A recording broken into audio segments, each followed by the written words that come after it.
Good morning. Bonjour à tous et bienvenue à notre deuxième discussion sur l'état des affaires économiques, sociales et politiques aux États-Unis. Comprendre et faire affaire avec les États-Unis aujourd'hui, vu de Chicago et de Los Angeles. Je m'appelle Stéphanie Murphy, vice-présidente de la Chambre de commerce américaine au Québec. AmCham Québec est ravi de travailler avec le ministère des Relations internationales et de la francophonie du Québec sur cette série sur les États-Unis. Nous aurons dans la prochaine heure l'occasion d'échanger avec Mme Martine Hébert, déléguée du Québec à Chicago, et M. Philippe Huneau, délégué du Québec à Los Angeles. La discussion sera animée par M. John Dunn, figure de proue de l'industrie du tourisme et de l'hôtellerie et cofondateur de Floor 13 et ancien coprésident de AmCham. Avant de céder la parole à John, M. Eric Dequesne, sous-ministre adjoint aux relations économiques et interministérielles, nous adressa la parole. Bonne discussion à tous. M. Dequesne, la parole est à vous. Merci, Mme Murphy. Merci, Stéphanie. Écoutez, nous aussi, ça nous fait extrêmement plaisir d'être avec vous pour cette série fort intéressante sur comment comprendre l'Amérique, en fait, surtout dans le contexte actuel des élections. Et je remercie les membres d'AmCham, au nom de mes collègues qui le feront aussi, l'ensemble des participants, les collègues qui pourraient être en ligne d'Investissement Québec International ou du ministère de l'Économie et de l'Innovation, enfin, et l'ensemble des autres participants qui pourraient y être. Évidemment, parler des États-Unis, c'est excessivement stratégique pour le Québec. Il y a une statistique qui court depuis plusieurs années qui se confirme encore. Les États-Unis représentent 70% de notre marché d'exportation. Donc, on peut comprendre rapidement l'importance stratégique que revêt ce marché pour le Québec. On a vu aussi au cours des dernières semaines, au cours des derniers mois, des dernières années, voir l'intégration très forte entre nos deux économies qui fait en sorte que, on dit souvent, même la Nouvelle-Angleterre, c'est probablement le premier marché d'exportation pour une entreprise du Québec qui veut commencer à disons, développer ses marchés internationaux. Puis ensuite, évidemment, on a le marché, le bassin américain qui est un bassin d'opportunités fort stimulante pour nos exportateurs. On a la chance d'avoir un réseau de 9 délégations et bureaux aux États-Unis, d'avoir dans cet ancrage territorial un avantage concurrentiel très fort pour le Québec. Alors, historiquement, on est là depuis plusieurs années et ça confirme évidemment les statistiques, la pertinence d'y être et d'avoir un réseau de représentants sur les États-Unis qui sont vraiment hyper stratégiques pour nous. Les États-Unis, comme je le disais, 70%. Si on l'exprime en valeur, ça fait 66,5 milliards de dollars. Alors, c'est pas rien qu'on parle de volume avec nos voisins du Sud. C'est aussi un investisseur étranger excessivement important pour le Québec. C'est le premier, en fait, si on regarde l'ensemble de la source des investissements qui proviennent de d'autres juridictions vers le Québec. Donc, ça confirme l'importance du partenariat, l'intégration économique que nous avons avec nos partenaires américains. Évidemment, une telle intégration économique aussi veut dire aussi certains risques. Ce n'est pas nécessairement spécifique, bien entendu, aux États-Unis. On le voit dans d'autres marchés. Lorsqu'on parle de commerce international, il y a beaucoup de paramètres, il y a beaucoup d'obstacles potentiels, plein d'opportunités aussi. On l'a vu au cours des derniers mois, des dernières années. Il ne faut pas se le cacher. La renégociation de l'ALENA a été disons, ardu. On y est arrivé, évidemment. Il y a eu des tarifs, il y a le Buy American. Mais au-delà de tout ça, je pense que ce qu'il faut retenir, c'est cette vaste terre d'opportunités qui relie le Québec avec les États-Unis. Au cours des dernières semaines, on a pu voir sur l'aluminium aussi un travail d'équipe exceptionnel qui a pris place entre le ministère des Relations internationales, avec le ministère de l'Économie et de l'Innovation, avec nos collègues du fédéral et nos collègues chefs de poste aux États-Unis. Je le dis là, un peu égoïstement, mais on fait un travail extraordinaire et on doit tous se féliciter d'avoir mis en place une diplomatie d'influence pour justement, je reprends le mot, influencer en fait nos partenaires américains par toutes sortes de réseaux en mettant en relief nos réseaux d'affaires afin d'éliminer cet obstacle. Et nous avons réussi et gagné ensemble. Donc, les prochains webinaires de la série vont s'attarder cette fois-ci, comme celui d'aujourd'hui, à présenter des opportunités qui s'associent à des marchés géographiques spécifiques, dont le Midwest et la côte ouest américaine. Pour le Midwest, c'est notre collègue Martine Hébert, Madame Hébert, qui est déléguée du Québec dans le Midwest, et notre collègue Philippe Huneau, délégué du Québec à Los Angeles. Deux marchés hyper importants pour le Québec. Le Midwest, territoire aussi très historique où il y a des résultats là, excessivement intéressants. Du côté de l'Ouest aussi, avec tout ce qu'on peut penser comme terre d'innovation, bien entendu, avec la Silicon Valley, mais aussi d'autres opportunités, parfois inconnues. Et le travail de nos collègues, justement, c'est de pouvoir identifier des besoins et de les arrimer avec la capacité du Québec, avec l'offre du Québec. Et c'est un travail de terrain qui permet, avec les relations déjà bien établies, avec celles qu'on développe aussi, de nouvelles relations, de pouvoir identifier et repérer surtout des occasions d'affaires pour les exportateurs, des fois dans des créneaux qui sont moins connus, quelquefois aussi dans des créneaux qui sont plus connus pour les consolider, mais voir aussi à établir de nouvelles occasions d'affaires. Et c'est un travail quotidien que nos délégués font avec leur équipe respective. Je vais accélérer un peu. On m'avait dit 4 à 5 minutes. Alors, laissez-moi juste donner quelques mots encore une fois pour terminer. Je vous parlais d'intégration tout à l'heure. C'est une chose que la COVID, crise mondiale, qui a malheureusement, évidemment, amené des conséquences tragiques pour les humains, sur le plan des affaires, nous a permis de constater que les chaînes d'approvisionnement, les chaînes de valeur entre les États-Unis, le Québec ou le Canada sont excessivement intégrées. Et c'était d'ailleurs une des observations qui ont fait en sorte qu'on a pu continuer à travailler avec nos réseaux d'affaires et nos partenaires pour qu'on puisse, notamment dans le Midwest et dans l'Ouest, mais partout aux États-Unis aussi, convaincre des partenaires stratégiques de l'importance de cette relation qui est connue et qui est bien acceptée, évidemment, dans les deux côtés de la frontière. Alors, qu'est-ce qu'on fait, notre mission? En 3 temps, rapidement, Martine et Philippe vont pouvoir vous brosser un tableau beaucoup plus micro, en fait, sur les opportunités sectorielles. Bien, on outille les entreprises du Québec pour profiter de la reprise du commerce. On essaie de saisir les meilleures occasions d'affaires avec le premier partenaire international du Québec. Et enfin, bon, on innove puis on mise sur des secteurs d'excellence des entreprises québécoises, comme je le disais, pour repérer des opportunités d'affaires. Alors, comme je le disais, la reprise, la COVID, la reprise en fait économique post-COVID qui est encore en fait en train d'être définie, nous a permis aussi de travailler d'une manière très, très différente au niveau de nos équipes au Québec du ministère des Relations internationales avec nos équipes dans les différentes représentations du Québec. Non pas qu'avant, ça ne se faisait pas, là. C'est pas ça que je dis, mais disons qu'on a accentué les synergies entre nos équipes au Québec et nos équipes à l'étranger pour justement pouvoir avec nos partenaires d'ailleurs traditionnels que sont Investissement Québec et le ministère de l'Économie, bien repérer, mieux être agile pour repérer, mettre en place des comités qui assurent une veille pour capter des signaux de marché. Et c'est ça qui fait la force de notre réseau, de pouvoir sur le terrain agir, identifier, repérer pour mieux appuyer nos entreprises québécoises à profiter de ce marché américain, mais aussi du marché mondial à travers nos autres représentations. Alors, écoutez, je le disais, la collaboration, plus que jamais, elle est stratégique et essentielle. Les séminaires que vous proposez permettent de diffuser pour nous des contenus, de diffuser de l'information de première main, de première qualité auprès de vos membres et auprès des participants. Donc, félicitations pour l'initiative. Et maintenant, je vais laisser la parole à nos collègues Martine et Philippe qui pourront donner des perspectives beaucoup plus, bien sûr, précises et micro par rapport aux propos que je viens de livrer, qui mènent en phase, comme je le disais, sur la collaboration, la capacité d'identifier des occasions d'affaires, la lecture fine des terrains et la collaboration qui est essentielle avec tous les acteurs du gouvernement pour qu'on puisse ensemble et collectivement gagner et faire avancer nos PME sur les territoires américains si stratégiques pour nous. Alors voilà, je vous laisse Martine et Philippe interagir avec John et les participants. Merci beaucoup, Éric. Très beau topo de la situation globale. Merci beaucoup. Bon matin tout le monde. Good morning, everybody.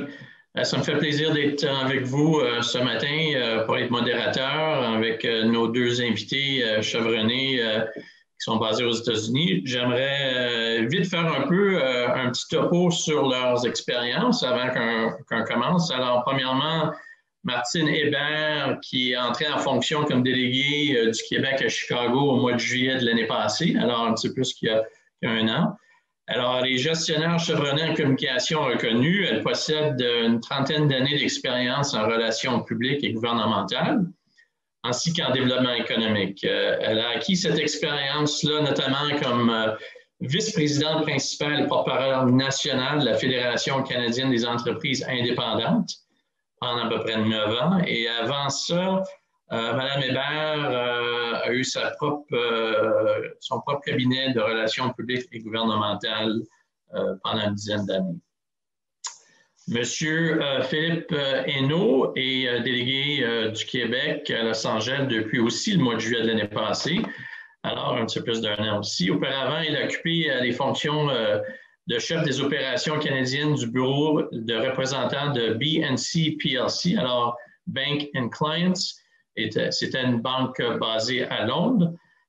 Gestionnaire, entrepreneur, administrateur chevronné. M. Hainaut possède à peu près 30 ans d'expérience dans le financement d'entreprises et dans le secteur public et privé et développement d'affaires et innovation. Alors, bon matin à vous deux et merci d'avoir dit oui à notre participation avec AmCham pour parler un peu de qu'est-ce qui se passe aux États-Unis. Alors, vous êtes vraiment dans deux régions qui sont vraiment des camps forts de l'économie américaine et aussi qui présentent beaucoup d'opportunités pour nos entrepreneurs et nos compagnies québécoises.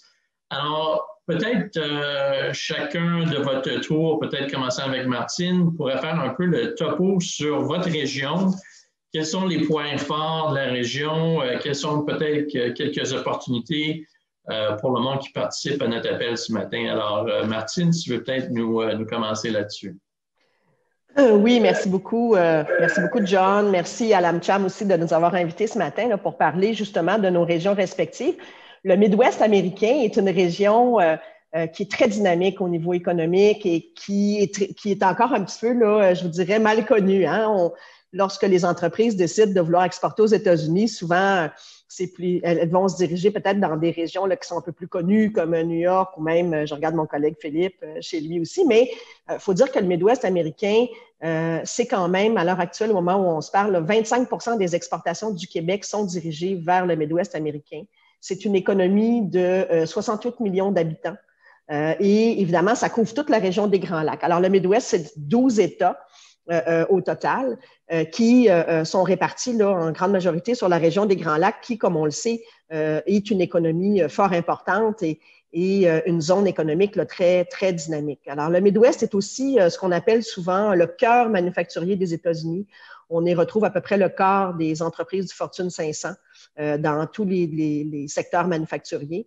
Donc, il y a beaucoup d'opportunités. D'ailleurs, tantôt, il y a une petite présentation qu'on vous a préparée dans laquelle on pourra aller plus en détail sur ce qu'est le Midwest et quels sont plus en détail les secteurs dans lesquels les entreprises québécoises là, et canadiennes peuvent tirer des avantages.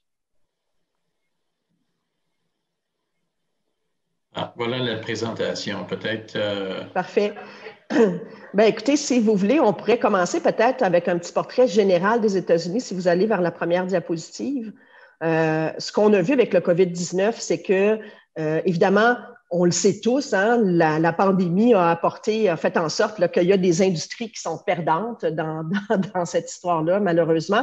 Mais cela ne veut pas dire qu'il n'y a pas des gagnants potentiels et que même dans les industries qui ont été passablement affectées, qu'il n'y a pas dans ces industries-là aussi des secteurs là, qui sont des sous-secteurs, c'est-à-dire qui sont prometteurs. Alors, on a, par exemple, évidemment, je pense que c'est une lapalissade que de dire que tout ce qui est tourisme et loisirs, là, ça a été grandement affecté, le transport aérien aussi. Mais si vous voyez à travers le graphique, il y a quand même des secteurs là, qui sont passés au vert, comme par exemple les technologies de l'information, tout ce qui est intelligence artificielle, l'alimentation, le matériel et services médicaux, l'énergie, etc., etc. Donc, ce qu'on voit, c'est qu'il y a des opportunités pour les entreprises. Et évidemment, dans la majorité des secteurs, je dirais que les TI, l'intelligence artificielle sont un fil conducteur de plusieurs occasions qui sont à saisir. Et évidemment, ça va être aux entreprises les plus innovantes et les plus agiles là, qui vont remporter la palme, je vous dirais, de ces opportunités-là. Si vous allez à la diapositive suivante. Donc, il y a plusieurs, comme je disais, même dans les secteurs qui ont été affectés par la COVID, il y a quand même des occasions qui sont à saisir là, pour les entreprises.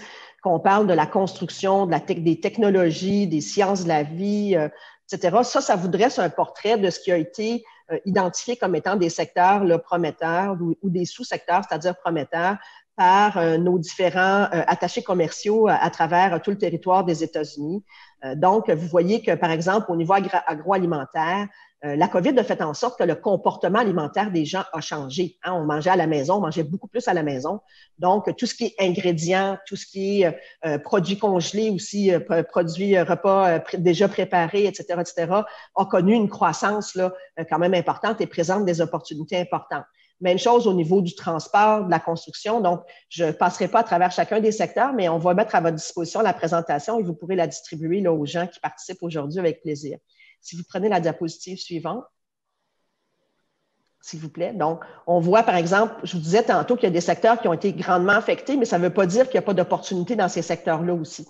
Alors, si on prend l'aérospatial, par exemple, bien, tout ce qui est drones et systèmes autonomes, services aéroportuaires sans contact, cybersécurité, etc., va être fortement en demande. Donc, c'est un bel exemple là, de ce que des opportunités, dans le fond, qui peuvent émaner d'une crise, même si le secteur aussi a été grandement affecté. Si on va à la diapositive suivante, s'il vous plaît, John. Donc, comme je disais tantôt, le Midwest américain, c'est une zone très importante au niveau sur le plan économique. On est à Chicago. En fait, le Québec est à Chicago depuis 50 ans. Donc, c'est une longue histoire d'amour qui dure entre le Québec et le Midwest. Et comme je disais, on couvre 12 États. C'est un marché de 68 millions de population. Et ce qui est intéressant, c'est que c'est un PIB de plus de 4 000 milliards US et un PIB par habitant quand même de 59 000 US, ce qui n'est pas du tout négligeable. Et je vous dirais que c'est un territoire qui est aussi idéal pour diversifier ses marchés ou encore pour débuter à l'exportation. Il y a plusieurs villes de 2 millions d'habitants et plus où il y a plein d'opportunités et où la concurrence à l'exportation est moins vive que dans certains grands centres. Et dans ce sens-là, c'est pour ceux qui souhaitent débuter, je pense qu'on offre plusieurs opportunités aussi. Alors, la diapositive suivante, s'il vous plaît, John. Donc, comme je disais tantôt, c'est aussi le cœur manufacturier des États-Unis. Il y a plusieurs sièges sociaux importants, qu'on pense à Kraft, Boeing, Kroger, GE, Procter & Gamble. C'est un hub logistique aussi de première importance aux États-Unis parce que c'est une région aussi qui est facilement accessible à la fois par voie aérienne, routière, ferroviaire et maritime. Et c'est un marché, dans le fond, comme je disais tantôt, là, qui est diversifié et mature, qui offre des occasions dans de nombreux secteurs, comme par exemple le commerce de détail, l'aérospatial, le transport, etc., etc. Donc, diapositive suivante, je vais laisser maintenant mon collègue Philippe peut-être vous parler aussi de sa partie de l'Ouest des États-Unis. À lui, merci beaucoup. Merci, Martine. Écoutez, je pense que vous avez, pour les entreprises, d'autres qui n'ont pas eu la bonne idée que tu connais.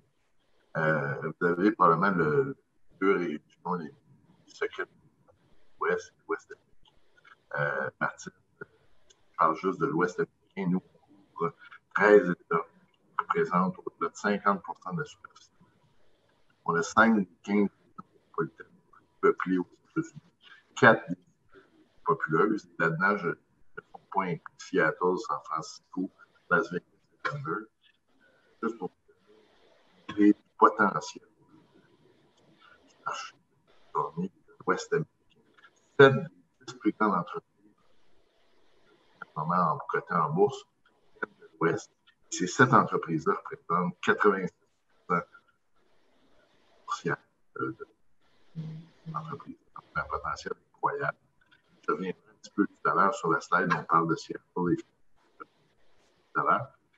Si on veut passer à la il faut surtout retenir que la Californie, c'est la 5e plus grande économie mondiale. C'est-à-dire que c'est en avant de la France, en avant de l'Angleterre, l'Allemagne, le Japon. Mais l'économie de Californie, c'est la 5e au monde. C'est incroyable. 14% du PIB américain. 4 millions de gens en Californie. Donc, tout à l'heure, on parlait de port maritime. C'est content. C'est des fois, dans tous les ports de la lac. Nous, évidemment, nos ports ne sont pas connectés. Mais en termes de potentiel, plusieurs ports, mais les plus grands ports des États-Unis sont côte à côte.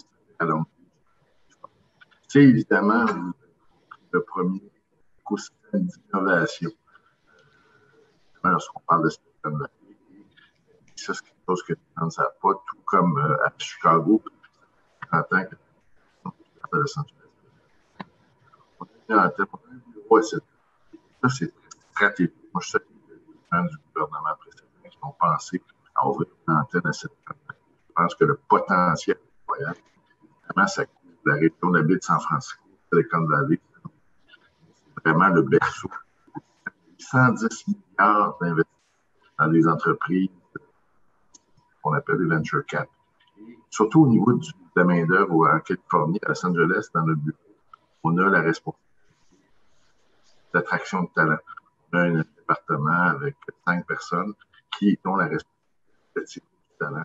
Donné qui, moi, me renverse à chaque fois. 45% des gens âgés de 25 ans qui travaillent dans la Bay Area, dans la région de San Francisco, justement Palo Alto à Silicon Valley, songent à quitter, c'est trop cher, pas nécessairement là.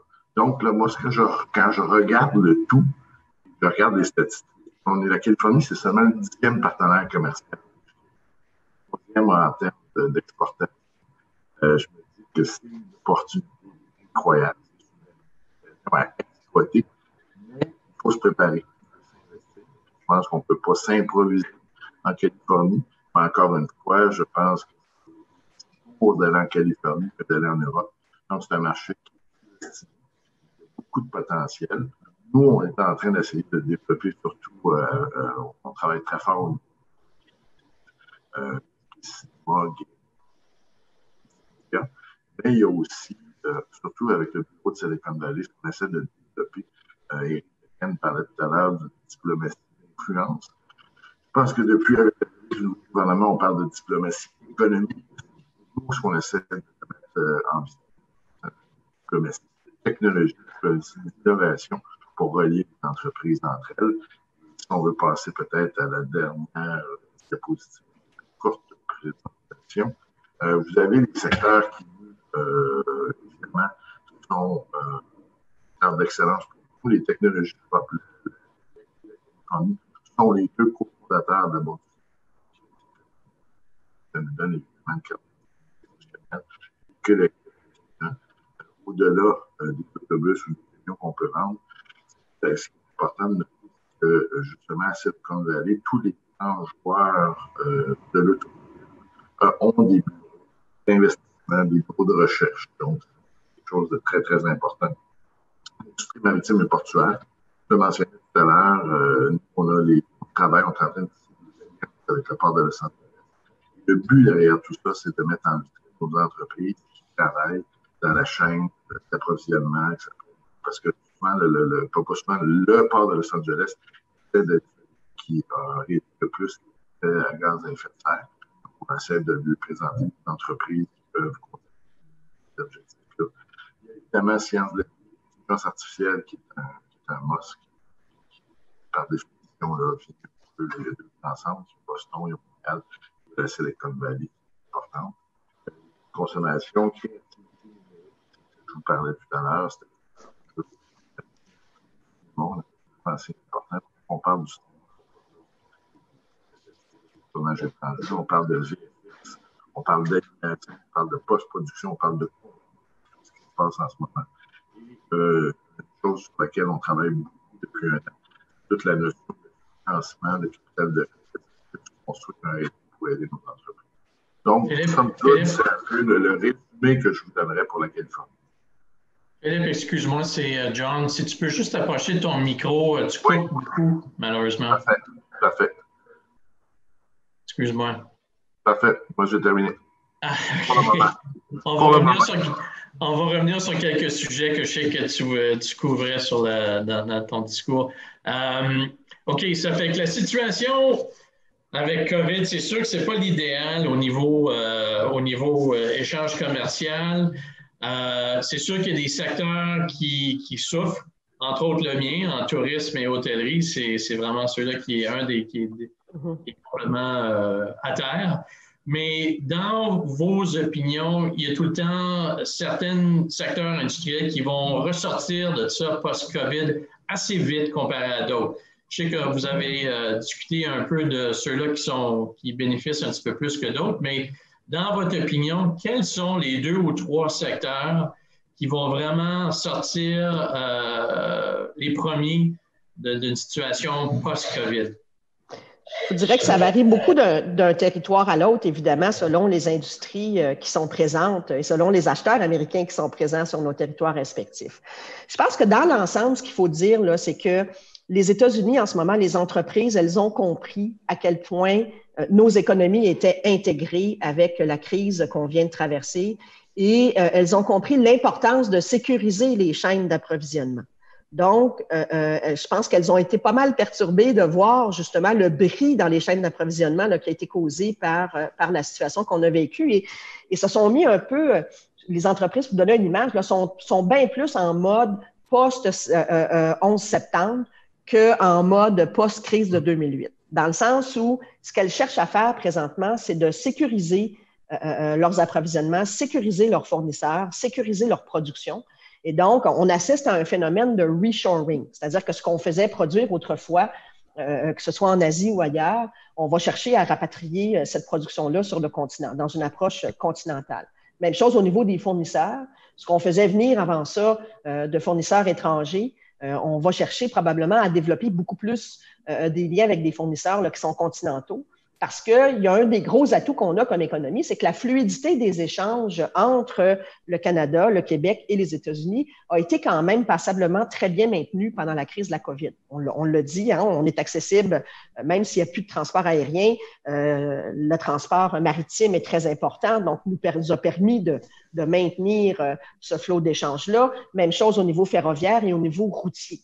Alors, je vous dirais que je pourrais vous dire que, par exemple, un peu comme Philippe dans sa présentation avait, là, chez nous dans le Midwest, c'est sûr que tout ce qui est clean tech, transport électrique, transport en général, c'est bon. Sciences de la vie, évidemment. Santé, sciences de la vie. Donc, manufacturier 4.0. Mais je ne voudrais pas qu'on prenne ça comme étant une vérité absolue pour l'ensemble du territoire des États-Unis, dans le sens où chaque territoire a ses spécificités. Je pense que ce qui est important de retenir, c'est justement ça, cette opportunité-là qu'on a à saisir à l'heure actuelle à cause de ce mécanisme de protection là, et de sécurisation dans lequel sont actuellement les entreprises américaines. Je pense qu'il y a beaucoup d'opportunités à saisir pour nous dans ce sens-là, puis les délégations, on est là pour ça. Je ne sais pas, Philippe, toi... Pour répondre à ta question, John, il n'y a pas un secteur particulier. Je pense que ce qui est important, ce sont les opportunités. Les entreprises qui sont prêtes, les entreprises, c'est un peu le rôle qu'on se donne présentement, c'est-à-dire qu'on doit veiller à voir quelles sont les opportunités, quels sont les secteurs qui sont en train de... Les secteurs pour qui ça n'a pas eu d'importance. Je pense que Martine avait raison. C'est la chaîne d'approvisionnement qui est importante. Pour nous, à l'Ouest, c'est pas nécessairement une donnée importante. La clé à retenir, c'est l'opportunité. Je vous donne un exemple. Les se doivent de se réinventer. Je veux dire, on ne va pas visiter un musée de la même façon. Nous, on a une douzaine d'entreprises qui font affaire, que ce soit des entreprises comme Moment Factory, Paul, qui sont là pour aider l'entreprise. De toute façon, ils le font à Laval présentement. Donc, notre rôle, c'est de surtout des éléments différents qui peuvent se positionner dans le post-COVID, les amener, les accompagner dans ce processus-là. Je pense que la clé, c'est vraiment l'opportunité. OK. Malheureusement, Philippe, tu coupes encore un peu. C'est mieux qu'avant, mais tu coupes encore un petit peu. C'est qu'on pogne, des fois, on ne pogne pas des phrases complètes. Mais basé là-dessus, OK, c'est qu'il y a plusieurs secteurs qui ont beaucoup d'opportunités. Quelle est la meilleure façon pour nos entrepreneurs québécois de faire affaire avec vous pour vraiment dénicher justement ces différents secteurs-là que vous voyez plus d'opportunités? Y a-t-il une manière de communiquer avec vous? Y a-t-il des sites? Quelle est la meilleure façon vraiment de cibler pour nos entrepreneurs et nos compagnies canadiennes et québécoises? C'est sûr que je dirais que dans les délégations, bon, on est quand même facilement accessible. Évidemment, on a des attachés commerciaux là, qui sont spécialisés dans différents secteurs. Donc, sauf que je vous dirais que la meilleure façon de procéder est d'abord de vous adresser au bureau, là, ce qu'on appelait autrefois Export Québec, maintenant qui est IQI Exportation, ou encore les ORPEX dans les différentes régions. Au Québec, là, qui sont dans toutes les régions, dans le fond. Et c'est la première porte d'entrée qui va vous permettre de bien vous aiguiller vers peut-être justement les territoires là, où vous seriez en mesure d'avoir les meilleures opportunités possibles et qui vont pouvoir aussi évaluer votre niveau de préparation à l'exportation. Est-ce que vous êtes suffisamment préparé? Puis pour quel type de marché est-ce que votre entreprise est actuellement prête au niveau de l'exportation? Alors, c'est un petit peu comme ça, mais évidemment, tant Philippe que moi, là, lorsque les entreprises nous contactent, nos équipes là, sont capables de vous aiguiller vers la bonne porte d'entrée là, pour mieux vous accompagner. Et surtout dans un esprit aussi où, vous savez, Investissement Québec International maintenant regroupe toute la partie investissement. Donc, ça vous permet aussi en même temps de voir si vous avez des opportunités pour des projets de développement, par exemple, et que vous avez besoin de soutien financier. Ça permet aussi aux équipes là, au Québec de pouvoir mieux vous soutenir dans vos démarches et dans vos projets éventuellement d'expansion. C'est bon. Philippe, est-ce qu'il y a quelque chose à ajouter à ça? Non, je pense que Martine a bien la procédure, la façon de faire. Je pense qu'ici, je reviens encore à la notion d'opportunité dans la vie, market push, market pull. On est là pour vous donner des chances de terrain, un boots on the ground, et surtout de vous guider à savoir, il peut arriver à quelques reprises, les entreprises ne sont pas nécessairement prêtes à venir sur le marché, n'ont pas un élément de différenciation important. Donc, nous, notre rôle principal, c'est de vous identifier les opportunités. Tout à l'heure, vous demandiez ce qu'on a fait différent au niveau de la COVID. Si on regarde ce qu'on a fait à Los Angeles, nous, on a décidé de développer le marché de Seattle, qui n'était pas très sur notre territoire. Évidemment, on a des ressources investies. On travaille beaucoup avec les consulats canadiens. Et on est en train de développer ce marché-là. Ça, c'est une preuve où on n'arrive pas avec un secteur en particulier. On regarde les opportunités. Nous, en Californie, on ne faisait pas beaucoup d'aérospatial. Évidemment, à Seattle, on en fait. On travaille avec les gens d'Aéro Montréal pour pouvoir essayer d'identifier des choses. On a lancé un accélérateur avec le fédéral il y a 3 semaines qui était le Boeing Launchpad. 73 applications d'entreprises québécoises. Il y en a 4 qui ont été retenues dans la cohorte. Donc, c'est le genre d'impact, le genre d'élément que l'on fait post-COVID pour essayer l'entreprise. La deuxième chose que l'on fait, c'est qu'on essaie de peut-être au niveau des grands secteurs qu'on a mentionnés, d'essayer de trouver à l'intérieur de ça quels sont les marchés d'opportunités. Je le mentionnais tout à l'heure pour nous, développer une offre pour les avec un panier d'entreprises. On est en train de faire la même chose avec Martine, d'avoir des gens qui peuvent toute la chaîne de valeur et les gaz à effet de serre pour les parts. Donc, on essaie de d'objectifs précis pour se avoir une valeur ajoutée.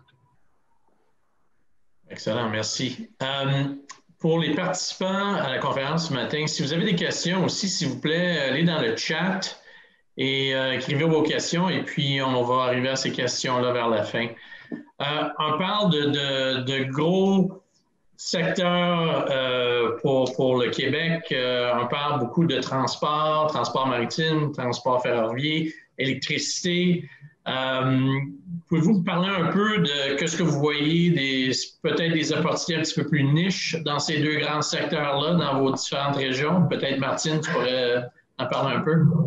C'est sûr que tout ce qui est mobilité durable, John, c'est clair que c'est dans l'air du temps. Je veux dire, il y a plusieurs grandes villes, comme par exemple Chicago, où l'administration actuelle a annoncé là, un plan pour d'électrification des transports. Donc, c'est sûr que ça va présenter de nombreuses opportunités pour nos entreprises québécoises dans le domaine du transport. Mais il y a aussi des opportunités qui sont ailleurs, comme ce que Philippe a mentionné tantôt. On parle des ports, par exemple. PORTS et non pas les ports, l'animal.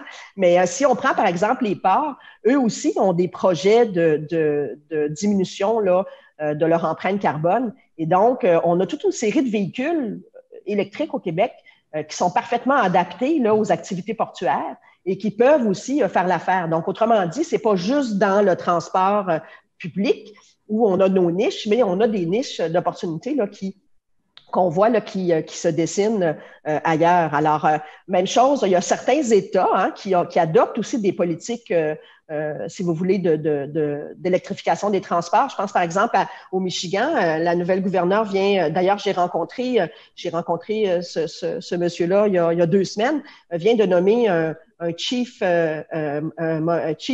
Mobility Officer of Electrification, donc une espèce si vous voulez, là, de ministre de l'électrification des transports pour l'État du Michigan, avec lequel j'ai eu l'occasion de discuter là, il y a quelques semaines. Et donc, il y a il y a beaucoup là, je vous dirais, d'opportunités, puis pas juste dans les secteurs où on pense traditionnellement comme le transport public, mais bien dans d'autres secteurs. Au Michigan, il va y avoir notamment aussi un corridor vert entre Détroit et Ann Arbor. Donc, une voie électrique là, pour les véhicules électriques sur l'autoroute. Donc, on va avoir besoin de bornes de recharge. Ça veut dire qu'on va avoir besoin d'une série là, de choses qui sont produites au Québec aussi. Alors, je pense que c'est important, comme Philippe disait tantôt, de regarder non seulement les marchés ou les secteurs, mais de regarder aussi c'est quoi les opportunités là, qui sont présentes. Puis en ce sens-là, elles sont très nombreuses. On pourrait vous en parler sûrement pendant des heures. Philippe? Non, je pense que ça complète ce que Martine a dit. Excellent, excellent. Dans sa présentation, Eric a parlé un peu de l'ALENA 2.1 USMC. Vitement, votre perception sur cette nouvelle entente, est-ce que ça a rendu les affaires plus faciles, moins faciles? Y a-t-il certaines règles qu'on doit être plus conscient, qui sont maintenant en vigueur, ou c'est pas mal business as usual? Pour être bien honnête et transparent, pour la côte ouest, c'est pas mal business as usual. Le seul impact que l'on a eu, c'est évidemment la tarification sur l'aluminium. On avait des joueurs comme Tesla, Apple, grands consommateurs qui étaient un peu inquiets. Ça nous a permis de se mobiliser avec le siège, avec le ministère, avec les différents organismes, pour être le MEI, comme il était, le ministère de l'Économie. Pour ce qui est de la gestion d'opportunités, de la façon de faire des affaires, je vais être bien honnête avec vous, on n'a pas vu de différence en ce moment. Peut-être que notre collègue aurait une opinion contraire. Sur la Californie, je crois que c'est mieux. Il n'y a pas d'impact comme ça. Tout à fait d'accord avec Philippe. Il n'y a pas eu d'impact. Tu sais, au niveau micro, dans le fond, business is business. Hein? Les entreprises n'arrêtent pas de faire des affaires entre elles au quotidien, là. Je pense que les accords sont nécessaires, évidemment, pour permettre une fluidité dans les échanges et permettre à ces échanges-là là, d'être dans un avantage compétitif mutuel, je vous dirais, ou d'accroître notre prospérité collective, mais au niveau là, du quotidien de nos opérations, nous non plus. Je suis tout à fait d'accord avec Philippe, on n'a pas vu de différence à ce niveau-là. La seule chose, c'est que effectivement, on est aussi très, très vigilant, comme on vous l'a dit, là, sur certains élans protectionnistes pour lesquels et sur lesquels nous sommes intervenus de façon très énergique, là, entre autres dans le domaine de l'aluminium, où on s'est mobilisé à travers le territoire. Là. Je pense qu'on a mené, si ma mémoire est bonne, plus de 180 actions de diplomatie d'influence économique sur le territoire. Donc, c'est quand même pas peu. Et on est là pour défendre nos entreprises, évidemment, lorsque ce genre de situation-là arrive. Défendre nos entreprises au sens de faire valoir l'intérêt commun que nous avons à maintenir la fluidité de nos échanges et un système de libre-échange là, qui baigne dans l'huile d'olive de première pression. C'est certainement pas un frein. C'est certainement pas un frein. C'est même un avantage de l'exportation. Excellent, excellent. Nous avons une question ici qui demande peut-être si vous pouvez parler des options de financement offertes par Investissement Québec pour couvrir certains des coûts pour justement une expansion dans le marché américain. Est-ce qu'il y a quelques exemples que vous pouvez nous donner d'indices? Moi, je ne suis pas familière avec le détail des programmes là, qui sont offerts à l'exportation au sein d'Investissement Québec. Peut-être que Philippe les connaît mieux que moi, mais je sais qu'il y a plusieurs programmes d'aide qui sont offerts par le gouvernement, incluant aussi des programmes, là, comme je disais tantôt, qui peuvent permettre, dans certains cas, là, de pouvoir préparer aussi l'entreprise un peu mieux à l'exportation ou encore à accroître sa productivité, etc., etc. Moi, ce que j'invite les gens à faire, c'est beaucoup de communiquer avec vos bureaux régionaux d'Investissement Québec international. Et je pense qu'ils vont être en mesure de vous présenter vraiment l'éventail là, de ce à quoi vous pourriez avoir droit. Je ne sais pas, Philippe, toi, tu es... Oui, tout à fait raison. Je pense que c'est important de mentionner. Puis, pas rien envers l'ancien, mais il y a un nouveau Investissement Québec. Moi, j'ai entendu des entreprises qui me dire oui, mais j'ai déjà travaillé avec Investissement Québec. Puis je leur demandais oui. Je vous dirais, depuis un an et demi, il y a vraiment une depuis que le projet de loi 27 a passé. Puis là, on travaille étroitement, le ministère des Relations internationales, les délégations, on travaille étroitement avec Investissement Québec international, travaille avec le ministère des souvent, sans dire que chaque cas devient particulier. Lorsqu'il y a un bon potentiel, lorsqu'on parle d'accompagnement, on va essayer d'avoir une approche vraiment pour l'entreprise pour essayer de avec l'ensemble des programmes, les gens sur place, la nouvelle direction, tout pour justement favoriser l'exportation des entreprises à bien adresser ces marchés. C'est une approche holistique, on peut dire ça comme ça. Je pense qu'il y a vraiment une approche d'ensemble là, par rapport à tout ça. Donc, ça peut être intéressant. C'est pour ça que je vous dis, renseignez-vous, ça vaut la peine. Oui, absolument. Puis il y a des bureaux un petit peu partout facilement accessibles. Ça fait que j'invite tous les téléspectateurs de faire leur devoir et appeler Investissement Québec, absolument. Si on regarde un autre point assez fort pour le Québec, c'est l'industrie créative. Et Philippe, peut-être que tu pourrais nous parler, je veux dire, en étant que la Californie, Silicon Valley est tellement vraiment le point mondial, vois-tu beaucoup encore d'opportunités pour nos compagnies québécoises de vraiment faire un impact avec nos collègues de Silicon Valley? Le Silicon Valley, il faut être capable de scinder ce qu'on appelle l'industrie. Il y a l'intelligence artificielle qui est vraiment beaucoup de sphères d'innovation à l'intérieur de la ville. On a beaucoup d'entreprises qui on travaille. Mais je pense que pour nous, à la délégation du Québec à Los Angeles, c'est une partie de notre en français, en tout cas de notre ADN. Notre ADN. Donc, il y a beaucoup d'opportunités. Ce que je tiens à dire, c'est qu'il y a beaucoup d'opportunités qui étaient là avant la COVID, qui ont peut-être été, qui reviennent en force. Les besoins sont encore là. Je veux dire, on parlait tout à l'heure en termes de télévision, en termes de divertissement. C'est un domaine qui devra se réinventer. Les besoins de consommation sont excessivement importants. Donc, on a beaucoup de talent au Québec par rapport à ça. Je pense que oui, il y a beaucoup d'opportunités en termes d'industrie créative. Et, pour moi, l'intelligence artificielle, par exemple, ça s'applique à plusieurs domaines. Donc, ça aussi, d'opportunités peuvent être mises en place et de contacts et de réseautage qui peuvent se faire au niveau de la sécurité. Est-ce qu'il y a, peut-être pas maintenant à cause de COVID, mais est-ce que tu vois post-COVID des certaines opportunités, des foires ou quelque chose qui est vraiment la place à être justement pour nos compagnies québécoises de mettre ça sur leur radar sur le plus long terme, si tu veux? La question est intéressante dans la mesure où, par exemple, sur le territoire, on a le Nevada, Las Vegas. On avait beaucoup de foires, que ce soit CES, on était là, on dirait que je crois qu'il y a un show, une conférence à l'excellence à Las Vegas. Évidemment, ça n'aura pas lieu. Ça n'aura pas lieu dans les prochains mois. Ça n'aura probablement pas lieu dans les 6 prochains mois. Ce que ça fait, je sais que Martine le fait aussi sur son territoire, ça nous a forcé à nous réinventer au lieu d'accompagner les compagnies dans les foires. Et souvent, dans les conférences, les entreprises arrivent plus ou moins préparées. Il y en avait qui arrivaient très, très bien préparées. Il y en a beaucoup qui arrivaient un peu, si je peux me permettre, un peu en tout. Là, maintenant, ce que l'on fait, encore une fois, dans le ciblage, dans les